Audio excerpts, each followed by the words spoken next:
Okay, Ruben, second. Second.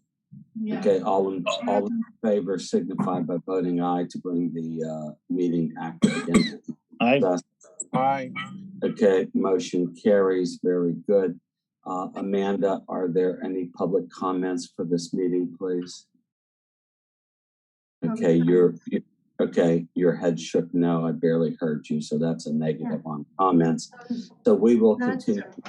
Okay, we will continue the meeting. Mr. Cont Anderson from Carr Ingram Riggs is going to present the financial report. Quentin, it's your floor, please. Okay. I'm going to correct you there, Ms. Marr, Carr Riggs in Ingram, but members of the commission, appreciate the opportunity to be here. We have met with the audit committee of the city, which includes members from various component units, reviewed the audit report and our recommendations with the audit committee and previously with management. I'm here.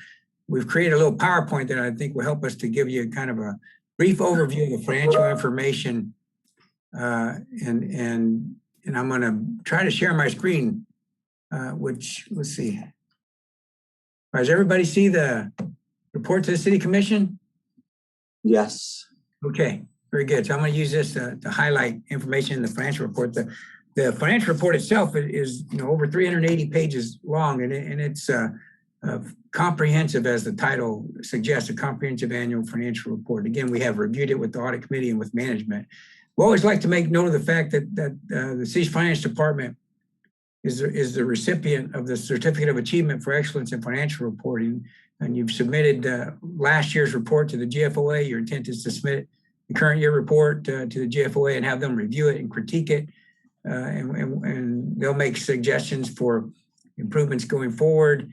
But the importance of that certificate is that third-party users of the city's financial statements can get a whole host of additional disclosures that you wouldn't typically find in an ordinary governmental financial report. So again, that's a certificate from the Government Finance Officers Association. So, in a quick summary of the financial statements, we've audited the financial statements of the primary government, and that includes all of your governmental activities. The primary government would be City of Harlingen.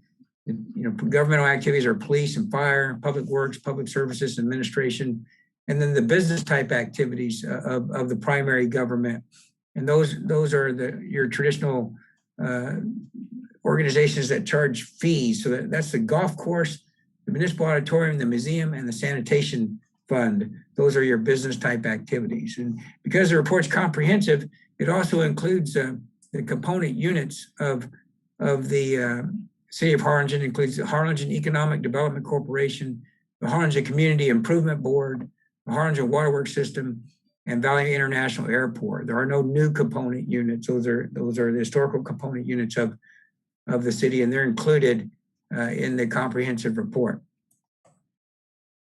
Within the annual financial report, we've issued 2 opinions during the year, as we have in the past. And in page 33 of the report, there's the independent auditor's report on the financial statements, and it's an unmodified report, an unmodified opinion that says the financial statements are fairly presented in all material respects and in accordance with generally accepted accounting principles. And so that's what you would expect. That's what you're accustomed to. And then besides an opinion on the financial statements, there in the back of the comprehensive report, back at page 363, there's an opinion on compliance with each major program and internal control over compliance. And this year, a little bit different than in past years, the city received not only some very significant federal funds, but you also received some larger state grants. In particular, a grant from the Texas Parks and Wildlife for the Amy Koppel all-inclusive playground improvements that are there at Launchy Hill. And so the city had to comply not only with federal uniform guidance, but also with the state of Texas single audit circular, and our report covers both of those criteria. In the back of the financial statements, and the opinion was unmodified on those statements. And also in the back after those reports is a schedule of findings and question costs, and that page will show that there were no findings with respect to compliance or controls over compliance related to each of those major programs. And so that's important. As equally as important as an unmodified opinion on the financial statements, the city continues to have a good record on compliance with laws and regulations that could have a direct and material effect on financial statements and on reporting. So that's important to be aware of too. I'm going to give you financial highlights now from the information that's included in the annual financial report. And so this is a very consolidated presentation of the primary government. Remember, that's police, fire, administration, things of that nature. And so not a big change in overall total assets, from over the past 4 years, 204 million, still almost about $204 million. And this is coming right from page 56 and 57 in the annual financial report. You'll see a very detailed recap of all those assets. And in terms of liabilities, from the combined primary government perspective, liabilities dropped by about $9 million. And the biggest component of that decline was a decline in the overall pension obligation for TMRS from one year to the next. And so most of the other categories of liabilities were comparable. There was no new debt during the year, only refinancing of debt.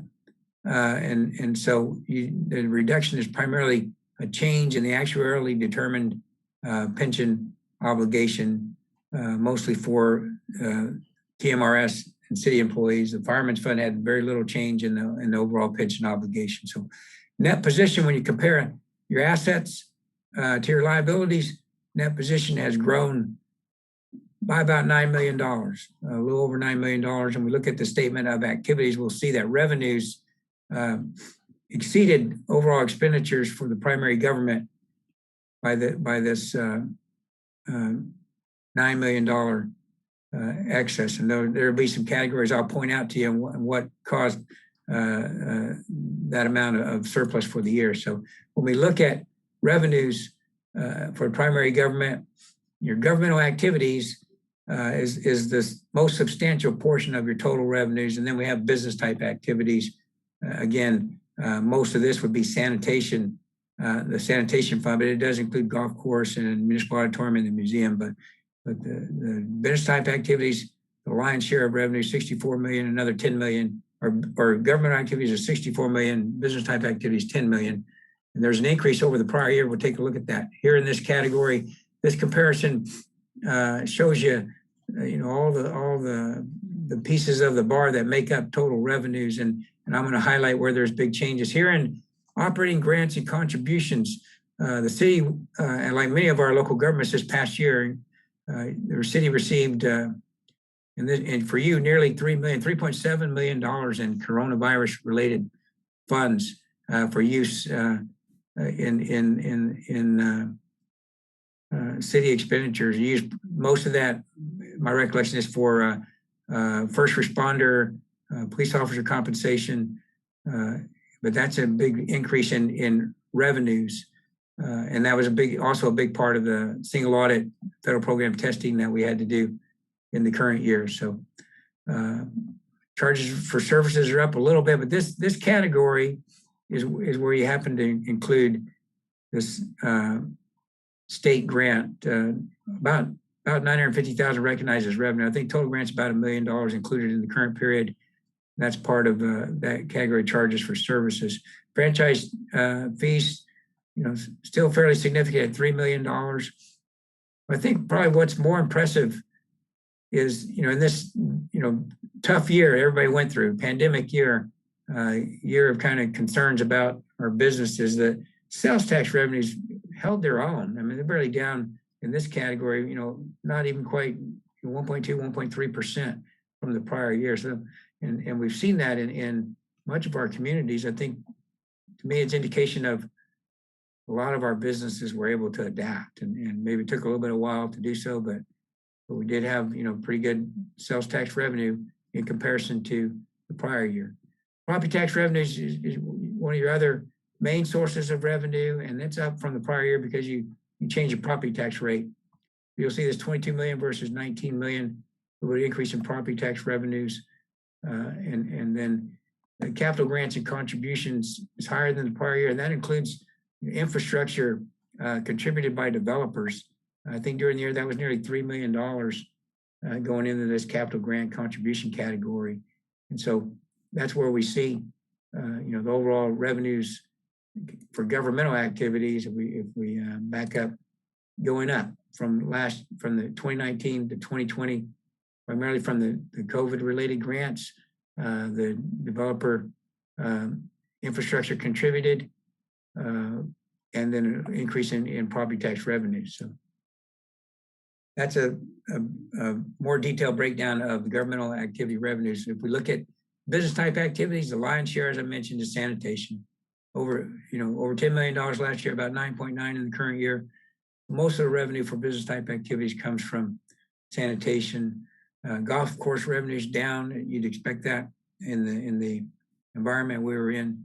Auditorium revenues also down. So, in terms of expenditures, if we look at how each category of expenses breaks out in the pieces of pie, public safety is where we spend more than half of our money. 54% in 2020, 51% in 2019, and so you'd expect that to be a significant expenditure for a local government. General government was 13%, about 12% the year before, but still about $7.2 million each year. And then highways and streets representing 10% and 12%, with the other major category of expenditures being in culture and recreation, about 12% each year. So typical functions of a general government, and so and very comparable in relation to each other for the prior. I think it's also interesting to note interest on long-term debt. That's a pretty manageable 2% of the overall expenditures for the entire general government. So that's comparable to the prior year as well. Again, we didn't see any new debt, just refundings of existing debt for the general government. So if we look at your business type activities, as we saw the major revenues coming from sanitation, that's where the major expenses are too. Over $8 million both years. I think we saw about $9 million in revenues, a little over $9 million, and then expenses of almost $8.9 million. And the golf course is the other larger category of business type activities. So this last chart that I have is a trend for general fund balance in a comparison over the past 10 years. And what we see in the financial statements and the statement of revenues and expenditures, that the general fund balance has grown from the prior year by $5.4 million. And so we look at these overall revenues. Again, you had some extra grant revenues and some developer infrastructure. You had increase in property tax revenues, and your sales tax revenues pretty much held their own. So there's an improvement of your general fund balance to an ending balance of $26 million, and I think over 25 million of that fund balance is unrestricted. So you have $25.1 million of the 26 million is unrestricted. Your transmittal letter from management to the commission, I think, reflects that to be in nearly 190-day amount in the general fund. So, and that's on page 59 in the annual financial report. Those are the primary charts. And I think they do a good job of summarizing the financial information in the report. If you remember, in terms of the compliance and controls over compliance, we indicated we didn't identify any material weaknesses or other non-compliance matters, and that was important too. We did meet with the audit committee and had some other management comment related items that we shared with the audit committee and discussed the recommendations that we had and the management action that's being addressed toward those recommendations. I'm sorry, none of those extra advisory comments were significant deficiencies or other things that you would be concerned about as commission members. So, and I think management has appropriately addressed the recommendations that we're making. So that's fast overview of a big report. Again, it's been reviewed in detail with the audit committee. And I'll just turn it back to Commissioner Messmar to field any questions if you have any.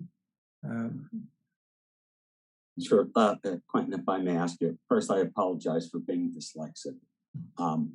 Second, so are the city's finance department and you all work well together? Yes, and when we reviewed our required communications with the audit committee, there's some things to communicate, and we didn't have any disagreements during the audit process. There were adjusting entries made during the audit process, which we worked with finance on, shared those with the audit committee. We didn't run across any matters that we considered to be fraud or other irregularities. And so, yes, I think we had full cooperation and assistance from finance and the other departments who dealt with compliance as well. Okay. Does anybody else, any commissioners have any questions? Okay, is our attorney online here? Quentin, can you reduce your screen so we could see other people? Let me come back to not sharing my screen, right? Yes. Okay, there you go. Sorry. Allison, do we have to have a motion to accept this presentation? Let's see, is this an action item? Presentation. No, there's no action on this item. Okay, very good. Any other questions of the commissioners? No question, just a comment as usual, Quentin. It's always an eye-opener to have you address this. I read all the notes at the bottom and all the actions that are needed to be taken. I just think it's great that once a year you come through and do this for us and make sure that we're doing this. I'm on another board where your company advises us the same thing. I just want to say thank you for what you've done, and I think the city thanks you, the citizens, because you're keeping those that are in charge of the funds that we're adhering to a higher level of expectation. Yeah, well, we appreciate the opportunity to do that as well. Thank you. Okay, hearing no other questions or comments, I will adjourn the meeting, and I thank you, Quentin. Thank you. Bye.